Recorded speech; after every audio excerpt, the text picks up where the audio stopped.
Hi, my name is Maria Isabel Pastrana and I'm a technical consultant for Flavor Right Foods. Today I am going to show you how to make a glaze using our whip and ice icing from Flavor Right. You're going to pour it into your mixer and you are going to put it on number 5 or your medium speed as normal. And you're going to whip it to a glaze consistency. I want to make sure that you're aware of when the glaze is still under whipped.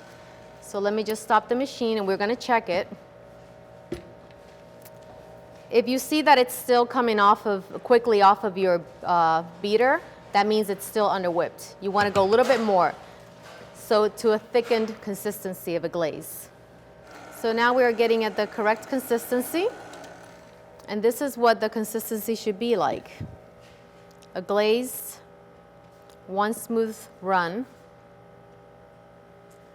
and you're pretty good to go. If you over whip it, just add a little bit more liquid. If you under whip it, you may just want to whip it a little bit more. And you'll have to play with it until you get the right consistency. So now I'm going to divide this to make different colors of glazes.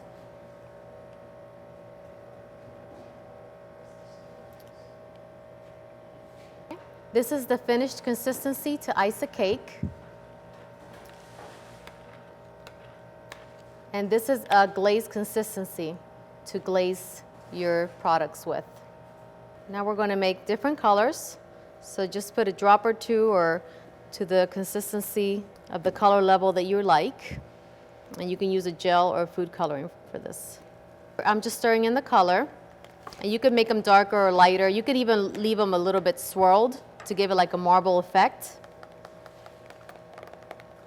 This is a very easy way of decorating any dessert items, whether it be cake, donuts, any of your cake pops. At your bakery, you may have items such as cakes and donuts, cupcakes and donuts.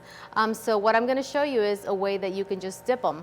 Just put some icing, and then you could dip a cupcake, for example, into your glaze. Just kind of let it drip off a little bit. And that is the whip and ice finished under there as well. The glaze is also great for donuts.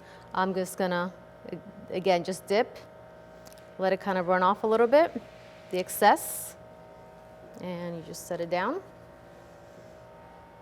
And I'm going to do a red one here, but I'm gonna marbleize it, so you can either divide your second color or you could just dip it right in there. Gives it kind of a really neat effect. And you can dip as many colors as you want. So I'm just going to dip this last white one here. But this one I'm going to leave plain because I'm going to show you how you can actually go back and drizzle. So these are great. You can leave these as is, or you can go back and then just apply a couple of sprinkles or garnish them however you like. Okay, so you can use nuts, coconut, any kind of garnish to decorate your cupcakes or donuts as you wish. For another method, I'm going to actually put it in a bag to do it as a striping effect. So for me, it's simpler if I just take a cup or something just to kind of help hold that bag down. Just easier. And you pick whatever color you like. I'm going to go ahead and use the red for this. Okay, so here we're just going to cut the tip. Cut it small if you're going to do a thinner stripe. And then you just do your striping effect. Okay, so another big item that is very popular now is the cake pops. Here I have some marshmallow and some donuts already on a stick, and these are adhered on here with chocolate. So just gonna dip it.